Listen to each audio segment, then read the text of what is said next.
Here in Canada, some people say we have two seasons, winter and construction. And by construction, they're referring to roads. Because as soon as the snow is gone, the roads become a mess. The cities and municipalities and provinces are out fixing all the roads. And sometimes it can be a real pain because there's all these detours and roadblocks and slow traffic, and it can just really mess you up when you're trying to get from point A to point B.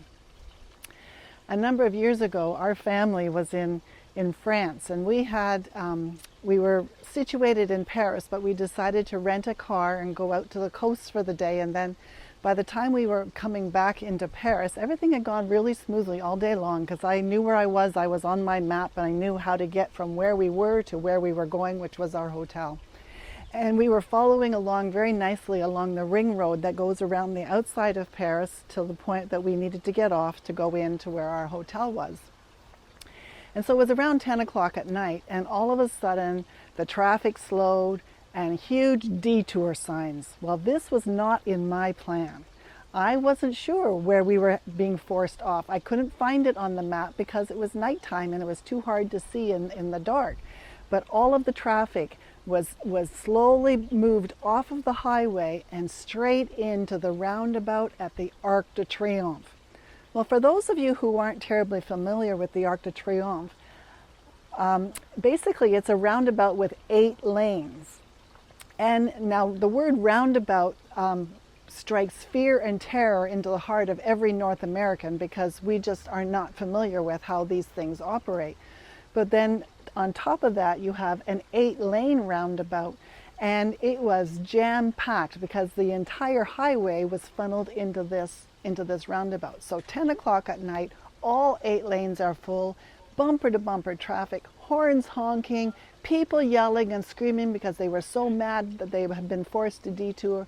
And so the first thing I said to Grant was, get us off of here as fast as possible. And so he took the first exit out of that roundabout and into more stop-and-go traffic where everybody had thought the same thing. They would just get off the roundabout. And so here we were going slowly, and I couldn't read the street signs because it was dark, and I was feeling really, really lost and very, very uncomfortable. I said, quick, there's a gas station, pull in, let's stop and figure out where we're going. We need help. We need to find direction. And the short story, to make a long story very short, after we pulled in, we didn't have enough English to figure out, or French to figure out where we were going, but our daughter spotted a sign, which I was able to then find on the map. We got oriented, and then were able to make our way home. A number of years later, however, Grant and I were going along our merry way, and then all of a sudden we hit a major detour in our marriage. We ran into a marriage crisis, and all of a sudden our life plan, which had been going this way, was suddenly forced to stop and go this way. And we were going, wait a sec, this isn't what we had figured out. This isn't how that life was supposed to go. But suddenly here we were feeling lost, we were feeling disoriented, we just had no sense of how to navigate this, how to figure our way out of it. And so the first thing we did was we found a counselor who was going to be able to show us the direction, show us the way through this detour, and so that we would be able to find our way home again.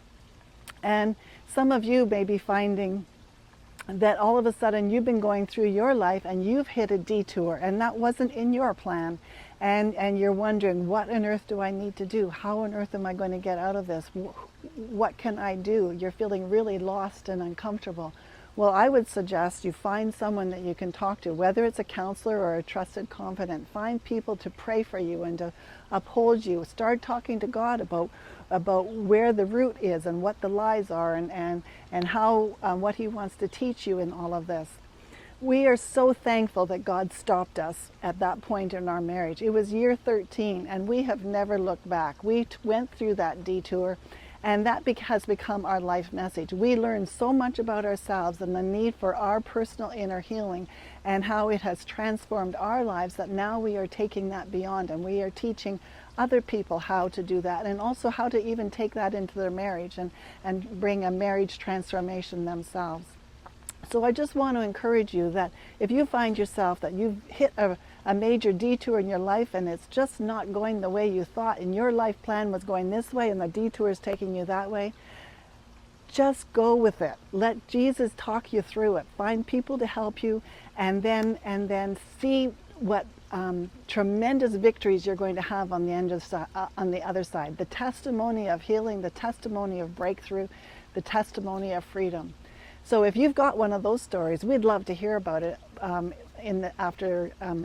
below this blog, and Grant will talk to you again next week.